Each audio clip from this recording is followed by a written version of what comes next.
Hi, I'm Denton Davidson from Gold Derby, and welcome to this FYC panel for Warner Brothers Television and NBC's The Voice. I'm joined by Carson Daly, host and producer, along with executive producer Audrey Morrissey, director Ellen Carter, production designer Zeya Maurer, supervising casting director Michelle McNulty, and lighting designer Oscar Dominguez. The gang is all here. Welcome to this full panel discussion. It's great to see everyone. We don't always get to see the full group. So I want to start off with Carson. What makes you so proud to keep coming back to this show? It's over 10 years, 21 seasons in. People still love it. It's a phenomenon. What keeps you going back to that voice studio? Honestly, the people that you see here, Denton. I mean, this is a show that we are the backbone of the show are the people that you never see on TV. We have the greatest crew and staff. You don't win 4 Emmys. You do not last at the landscape of primetime television on a major network at the highest of level for this many years without the collective being as strong as it is. We've been lucky to have some of the best singers in the world on the show. We've had A-list coaches. They're a huge part of that as well. But at the end of the day, from a production standpoint, from a television show standpoint, it's like the Patriots. You have to, it's not just Tom Brady. You know what I mean? The collective of this group is so phenomenal. You're looking at the best in every single department. This is like the Avengers of television. And every year we come back to production. It's just great to see everybody working with colleagues at the highest level. And what was that like to get back into the studio and feel some sense of normalcy? I know you like chatting with the contestants' families, and that had to feel good to get that live audience back. Well, that's another good point. I mean, during COVID, everybody had a challenge of producing TV and film. We were smack dab in our live shows in the middle of it, and our group rallied together. I mean, some of the conversations that we had with Audrey and obviously with Alan and production, trying to live trucks. And I mean, we shot the finale in like a rental house that my family and I was in the pool house. So it's pretty amazing to be back into, on the lot at Universal, into a full production facility that's built for lights and cameras. And so we're really happy to be back. But we learned a lot about ourselves, and I think we're stronger for it. So I don't know, man, The Voice is just one of those special shows. It's the format and the singing and the storytelling and the cinematic nature in which we shoot. It's stronger than, it'll be there long before probably all of us, or after us rather. And Ariana Grande joined the cast this season. The coaches did not go easy on her. They were all very competitive, but history was made. Kelly Clarkson won her 4th title. Girl Named Tom was the first trio to win. What is that dynamic like? Who's the most competitive coach? Since they're not here, maybe we can talk about them. Well, I'll let Audrey weigh in, but let me just say one thing about Ariana, and then Audrey jump in. One great thing about her that we've seen with other coaches, but not to this degree, is that Ari watched the show regularly. She was a huge fan of the show. And that really helped because she was just so psyched to be there. And she's such a huge artist I thought she was incredible as a coach. The most competitive is no longer here. His name is Adam Levine. He might have sold one of his children to win a season over Blake. If he could have. He took it very serious. Odd? I mean, I agree with everything you say about Ari. I mean, she was so invested. She lived and breathed the show 24/7. I mean, she was in constant contact with her team. It was really exciting to watch. But it's funny. I think the most competitive coach is actually Blake, because he's sneaky competitive. He plays it off like he's not. He's a very complex guy. He's actually sort of the happy shark competitive. It's like, and he's been around long enough, so he kind of knows when he knows what to get onto his team from the beginning, and kind of does it effortlessly. But then he knows who to zero in on, and he sort of sits back. But then when the live shows come, and it's like midway through live, he really just digs in and jams you. So I say Blake, although Adam, he just takes everything super seriously. He does. He just wants to win at everything. If there's something to win at, just like flipping a bottle, this or that. So anything. Yeah. I love how diplomatic they're all being. It's so great. And Audrey, for you as an executive producer, what's the most difficult and challenging part for you to evolve the show that's successful for so long and keep things moving? We see new elements come in, like the blocks and the steals and the instant saves. Is that constantly running through your mind of, what can we do next to keep this show exciting, but still keep it about the talents? Yeah, I mean, we're always trying to think of new elements. First of all, we're always being very self-examining. How did we do? Give ourselves a grade. What worked? What didn't? How can we evolve? But I've said this before, like, how can we evolve without, jumping the shark, like doing too much that doesn't fit through the main tenets of the show? So, I mean, I think, first the steal, then the block. We're constantly trying to find ways to use the button. People love the button. We've talked for years, how do we put the button into the live shows? Like, is there a way to use the button in the live shows? We haven't come up with one that we feel works or is appropriate. But so Denton, if you or any of your listeners have a great idea for the button in the live shows, we're all ears. A great idea can come from anywhere. So yeah, I mean, that's really it. We are always trying. I mean, I think the one thing that we do that we can count on to keep the show fresh is swap coaches. It just gives a fresh dynamic to the whole group. And that's a way to keep it fresh without dismantling the whole format. Alan, what drew you in as a director to be in this, live format reality television, the music and just the performances? It seems like a very complex thing to direct. So are you just an adrenaline junkie? What do you love most about live television? You know what? I just love, well, first of all, I started as an editor. I was an editor for years and years and years. And when I moved to LA, music videos were king. And so I was a music video editor. So, wow. Phil Collins is a huge client of mine and some others. And so I was always music based as far as my career. And so when I started directing, live TV was it for me, because what am I doing? I'm editing live. That's what I'm doing. I'm telling a story in a live sense. So I loved the performing of it, because I feel like I'm performing with the performer on stage, because it's my job to make sure America feels what that person is feeling up there, right? So it just kind of incorporates all my strengths as far as music is concerned and my past history with music. I'm a bit of a musician. You don't really want to hear me play. I think I sound great, but only me thinks that. But the point is I know what the band is doing. I know what the performer is feeling, and I know what they're going through up there. So the live aspect of it, again, just kind of hits me right where I live too, because I feel like I'm a little bit of a performer myself. So I love performing with them, basically, is how I feel about it. So The Voice has ended up being my show of my life, because it just incorporates everything that I love doing, and it just plays to all my strengths, and I'm just very appreciative to have had it in my life. It's been wonderful. Alan, if you sang on The Voice, would anybody turn a chair for you?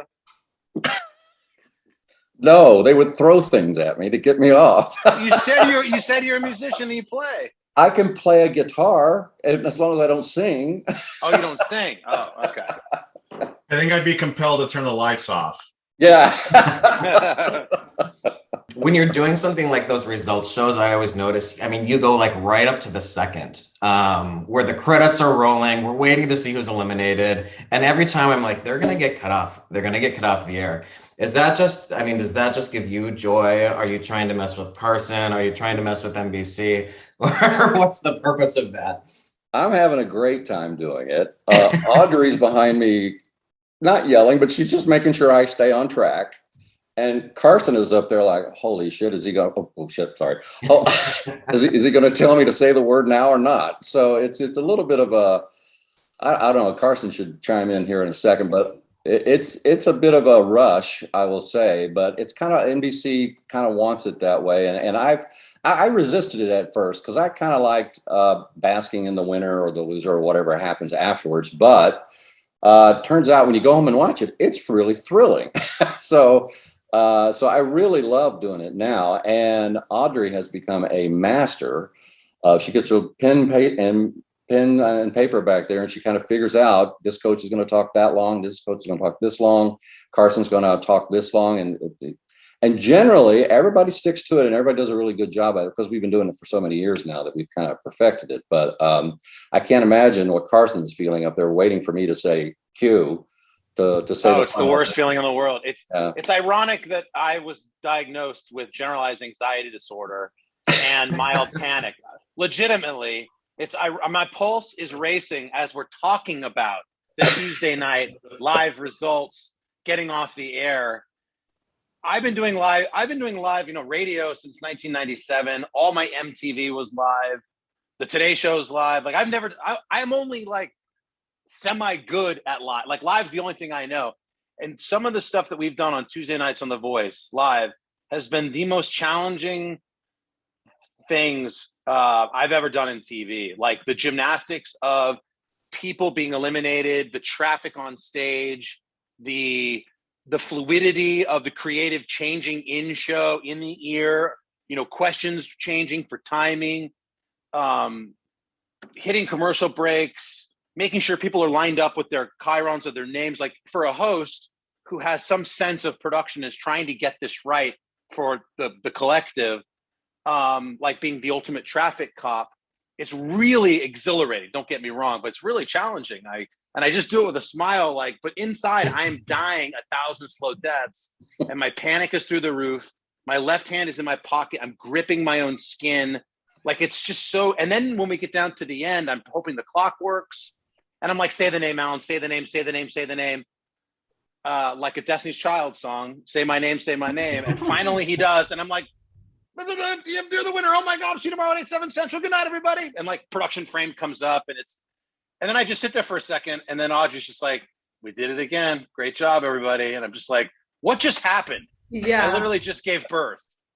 But honestly, he's being modest. Yes. This could not happen without Carson. Right. Because what's uncanny about Carson is whether it's 30 seconds or 3 seconds, he fills in that time perfectly. He how to say, whatever the copy is, he knows how to say it in 30 seconds, in 20 seconds, in 17 seconds, and then he knows if it's only 4, he knows exactly what to cut, the essential things to say at the end, and we're out.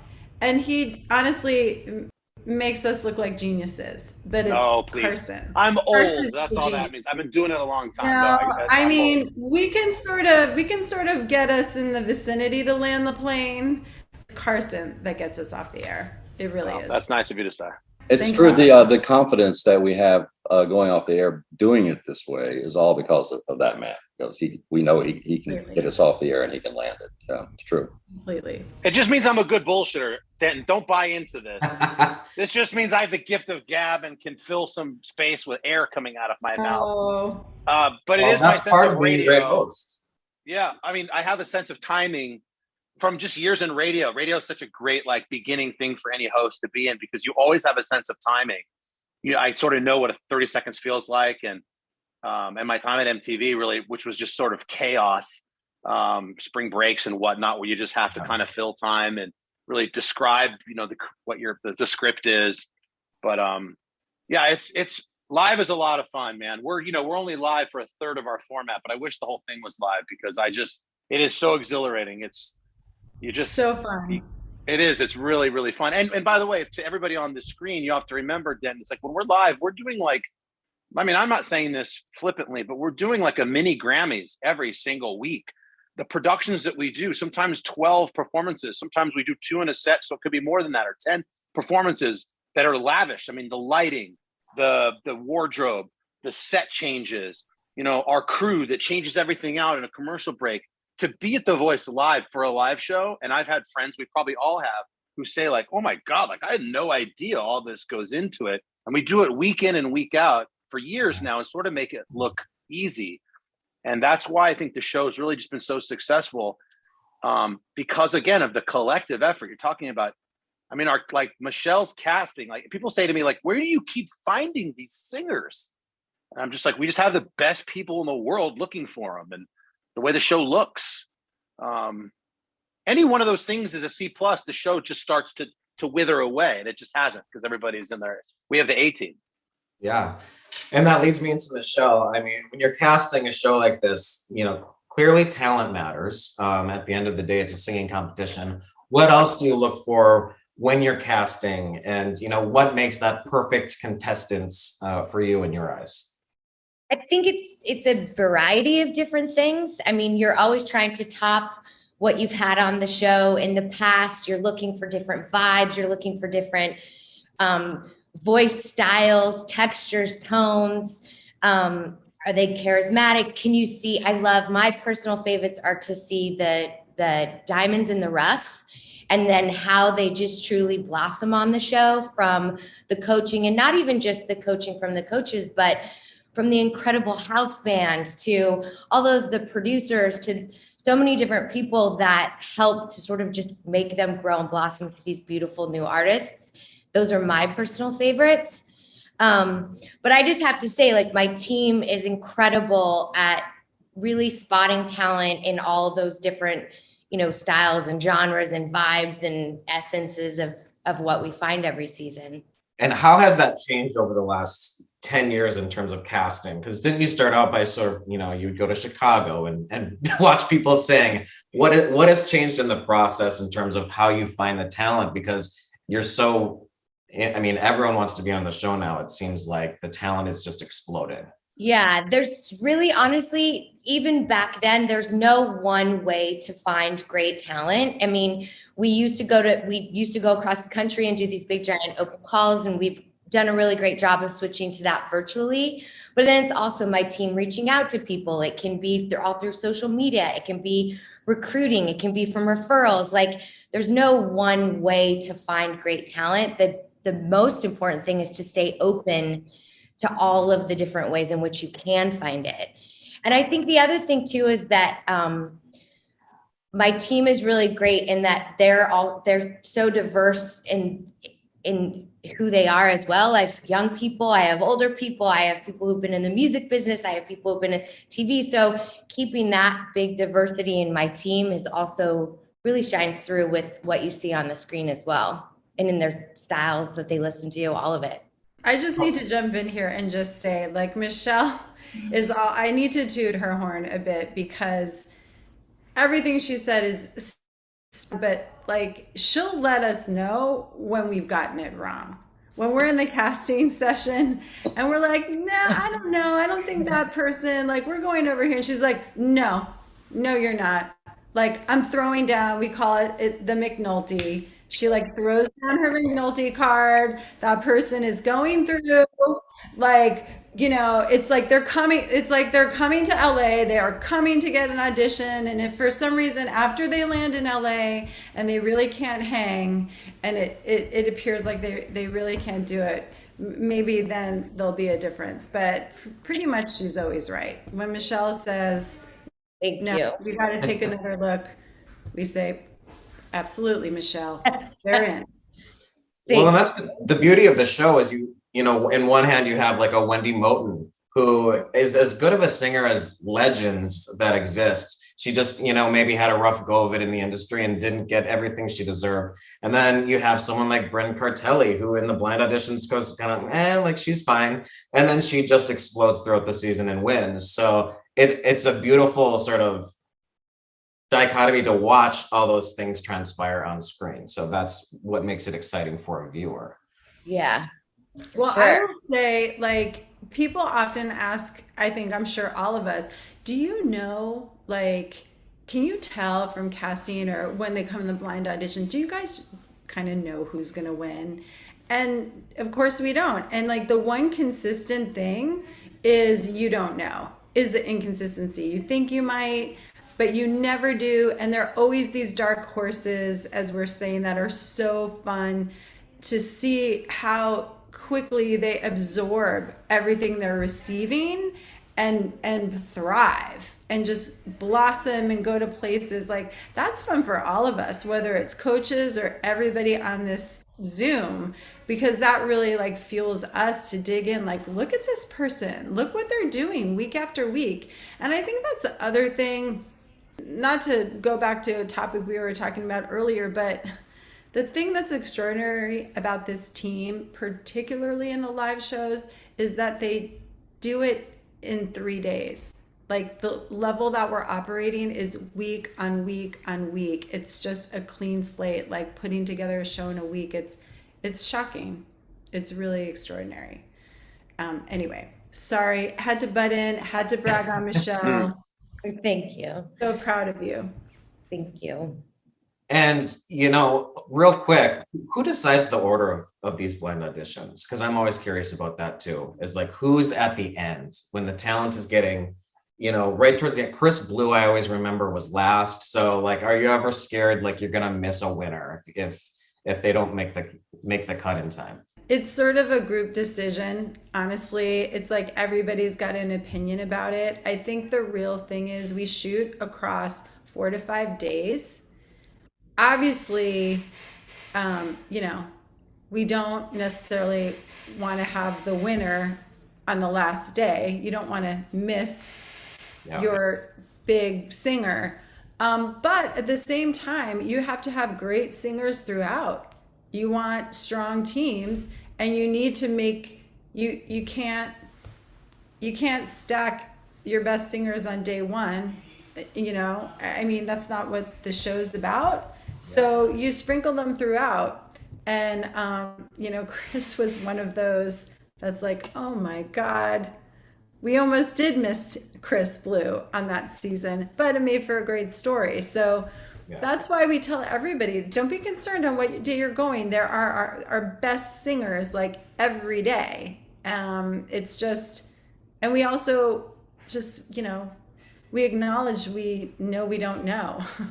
We don't know. We're doing our best. We're trying to do a mix. And the thing is, it's like, it's also an order of just feel and tone. I mean, it's like we try to mix up genre and gender and balance on every different measure is what we try to do every day. So we end up with a balanced cast, basically. And we do that throughout. We also have to tell coaches, like, hey, you got to slow down. You can't fill up your team day one. We have 3 more days. So you have to be really, if someone got trigger happy, they're like, okay, I'm sitting out. But I'm telling you, Audrey, I'm going to push. If there's just a voice that's undeniable, I'm pushing.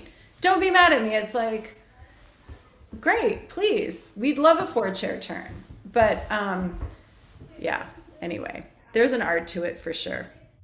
And Zeya, the production design, I mean, this is so much work that goes into this every week. I can only imagine, you know, what you're piecing together. How long do you have to work on all of those pieces? What sort of team does that look like? And how does it move from one set to the next? As one singer comes in, one goes out, how do those, you know, sets move around?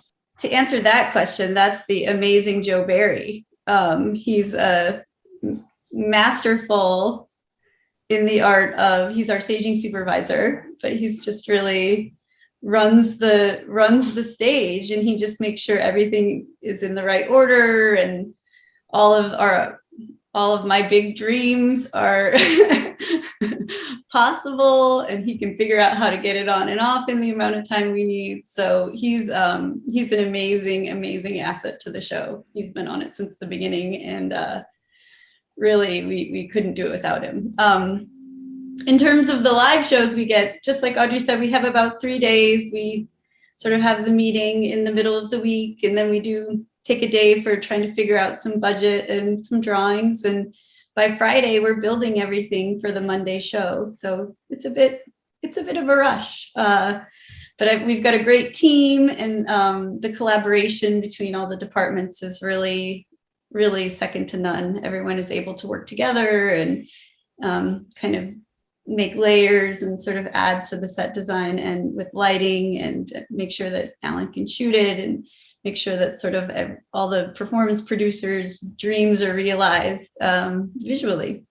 And do you base that on the song, or can it be a variety of things? Like what comes first? Like, do you get the song and then you say, okay, we're going to build this fantasy around it?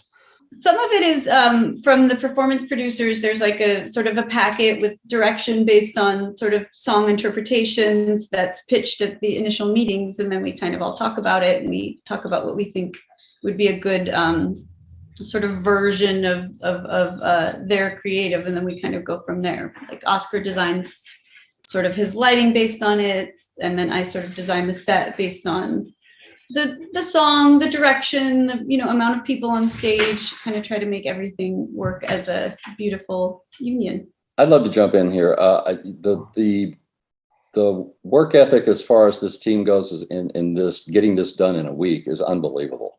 And they're also everybody on the screen, especially in production and lighting. When it comes to this, we have performance producers who basically get the song first and they'll come up with an idea. And they'll present the idea. And of course, we'll all agree, disagree, however that gets solved. That kind of is more in Audrey's world than anything else. But the song is settled on and the idea for the song is settled on as far as what's the creative idea. It then goes to Zeya and Oscar and they have to make it happen, basically. And so I'm involved slightly there. I don't really need to be involved that much at that point because they're so great at what they do. We all trust them to come up and to make the idea come to life and to come into reality. And then by the time Saturday rolls around, which is our first on-camera rehearsal day, there it is. It's on set. Maybe the set's not entirely there yet, but mostly it is. And then most of all the lights that Oscar has ordered or specialty lights or whatever are there. And so, and remember that the idea just hit their desks a day and a half before that. So it's crazy that they were able to bring all this together by Saturday at 1:00. And here we are rehearsing it on camera. And so at that point, we see what works and what doesn't, and then they'll go back and they'll make it even better over the next. And some of these things we don't even see until 6 p.m. Sunday night, right? And we're live on Monday. So, to Alan's point, there's a lot of desires and there are a lot of requests, right? It's like there's a lot of ideas that float around. And so Zeya, initially used to go like, yes, possible, utterly impossible. Physics don't allow this to be possible. Yes, no. And then we look at it as like, sure, maybe that many lights don't exist. And we have to do this between Wednesday and Thursday, so that by the time Friday rolls around, the reality of what can be done and what can't be done sort of starts getting smashed together. By Saturday, we offer up this sort of half-baked pie, be like, taste this, how is it? Do you like it? And like, I can't shoot this, that, the other. We'll fix, and it's like, we can't afford this. Yes, no. There's we've become really good at assessing very quickly what can and can't be done within the period of time. And we definitely push that limit, like really kind of as far as possible. You're like, well, we could do this if there was a time machine, like other than that, it just simply will not be done. You cannot do, 12 hours worth of work in 2 hours. Although sometimes, we do 12 hours worth of work in 2 hours, it ends up happening. All you guys do that. to that point, it is, staging is sort of that very important linchpin, right, in the whole thing. It's the flow of getting everything in and out is kind of, to us, it sort of seems second nature. I think to the outsider looking in, it'd be like, how is this even possible? It's a little, it's a little crazy. What if Blake wanted to enter the stage in a live show on a real horse? Is that possible? Well, I would let Zeya answer that, because I'm sure there's other like weird rules about like, horse animal stuff, handlers, animal stuff, animal rules. But animal rules, animals, kids, like, but probably. Yeah, I would argue Blake's more of an animal than a trained horse from Burbank. We can. Let's bring him up on a horse. It's great. Zeya, what's the weirdest request you've just had to just blatantly turn down where someone was like, can we get, flying monkeys and flames? And... I don't know. That's really hard to say. We really tried to say yes to everything find a way to make it possible in some. I was just reminded one time, I think it was CeeLo, we had tigers. You know what? I was going to bring that up. I didn't know if Yeah, I could. Fire and tigers, they don't mix. Don't put them together. We're going to have tigers and it's going to be amazing. I think it was maybe Love is a Battlefield, or I may not be right. Anyway, we're like, you know what? We're doing this. So we had tigers. Live tigers. And they got on this stage, and we just felt really crappy about it. I'm like, why do we have tigers in cages on this stage? Like, this isn't us. Right. And I'm like, I work for PETA. Like, this can't happen. So, not to mention, there were flames close by. We're like, no. They weren't pleased with them, and they let their feelings be shown. And so we thought, oh, maybe it's not such a good idea. It was really that we moved away. But I think that might have been one of the craziest things outside of, I don't know, people want cars on stage. Bridges, airplane wings. She's been asked for all kinds of bizarre things. We did. Icebergs. I mean. Wasn't it Missy Elliott? We had a subway car. 2 subway cars. That was awesome. Full size subway cars. Yeah, that was amazing. But I'll tell you, talking about order, what the set pieces really are will affect the order of the show. Like, you can't have 2 huge looks back to back. You'll never change a stage in time. The traffic jam becomes too severe, and it just physically cannot be done. So that we have to be, sort of very cognizant of that fact. And as things move around, some things we can move around, and some things we simply cannot move around because they physically do not fit. There is physically not enough room. And do they make you nervous? Like, if there's something up, like sometimes people are standing up on like a tall pedestal, or what scares you the most about some of your designs? I was just going to say, it's funny you mentioned that, because I was working with somebody on a lift and I got too nervous about it. I was just like, this person is going to injure themselves. Like, they're going to fall off this lift, and we had to cut it. It was like that can't be happening on live TV. So you really need to take into, sometimes people's desires really don't match their abilities, Stages are dangerous, by the way. I don't think people truly understand that. Stages are dangerous. Sometimes they have elevators that come up and come down. Other things that, they don't see that the stage stops. You really have to have people who are on the ball. They know what's up, and they're always, safety first. Black cables, black lights, black floor. It's like, lots of flashy and like, ooh, pretty. And you're just like, take your head right off. You have to be very careful. And Oscar, there's so much artistic value in the lighting and what you do and what you put on that stage. What do you enjoy the most about that? Or what's the biggest challenge for you in terms of deciding how that lighting needs to be placed on that artist? I think it's, the greatest challenge is time, right? Because if I could, I would take a week with a single song, and really, really craft it. So the challenge is sort of deciding what you can and can't do in the given time. So all of this flood of lighting ideas, or what you would want to do, or how you can craft to tell the story, because you can sort of, from the first note to the last note, you're kind of telling the story along with Alan, trying to take that journey. So we want to naturally do as much service to the artist as possible and elevate them and never upstage them.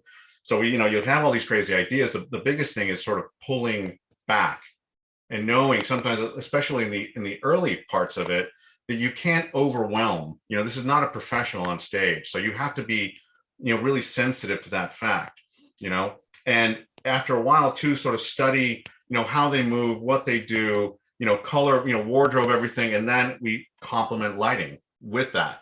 To really, our job is to elevate them, to get them on a stage and to make them look like $1 million, right? So I think the hardest part is the restraint, of all the fun things that we can do, and being sensitive to that. I think that's probably the toughest part. Let me pop in here because as a director, he and I are constantly. We're not fighting. We're negotiating. The spirited discussion. Well, we're constantly going back and forth about the look of the thing and what it should look like. And look, I let him do it because he's the master of it. And I constantly look up and see close-ups that I think are unmatched by any other lighting designer in the world. And that's just the fact. I think if you watch our show, and when you look at close-ups of these guys performing, it's just unmatched. And it has to do with all the care and thought that he just mentioned about not overdoing it, and sometimes it's really, really dark, but it looks amazing. And I enjoy shooting a song put together by Zeya and Oscar, because with the two of them combined, it's gorgeous, and it makes my job much easier. It makes me look really good. So they're both wonderful to work with, and Oscar is the best at any close-up you'll see on TV. Agreed. And, as a final question, I love having people that are all in different fields within the industry, because so many people are watching and they're curious about, how did they get their start? How do I get to that place in my career? I mean, the Voice is so successful. The Emmy nominations and the awards are just piling on year after year.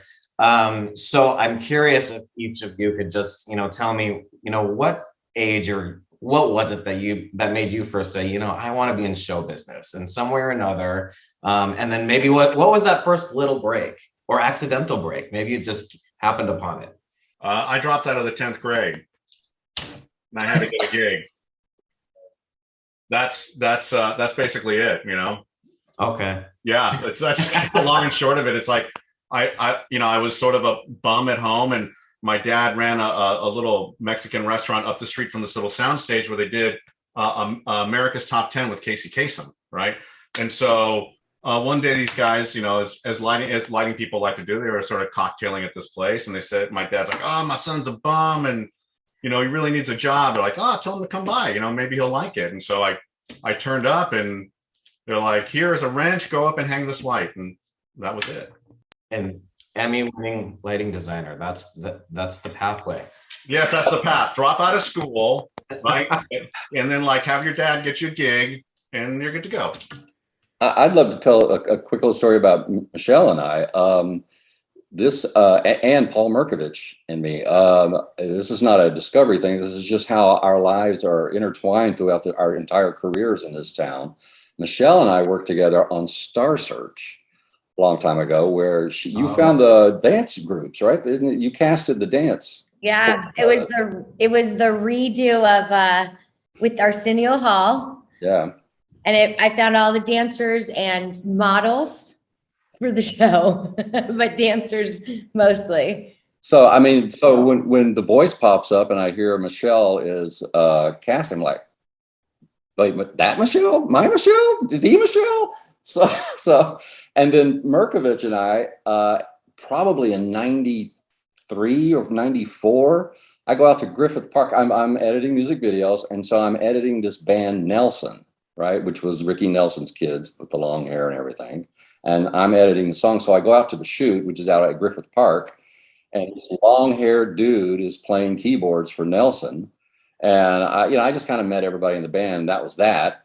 And then flash forward, 15 something years later, Paul Merkovich is the musical director of The Voice, and I'm directing The Voice. It's just, and I love that part of this, how this town works, where you all kind of intersect one another here and there. And Audrey and I have been working together for, I can't even count the years now, where we started. Stop it right there. So I love that aspect of it, is that we are a family, and we have family history, and it doesn't pertain to just this show. It's our entire careers, and I love that part of it. Paula and I did Rockstar together. Oh. And that was also so fun because we still to this day will argue over a very specific artist on that show.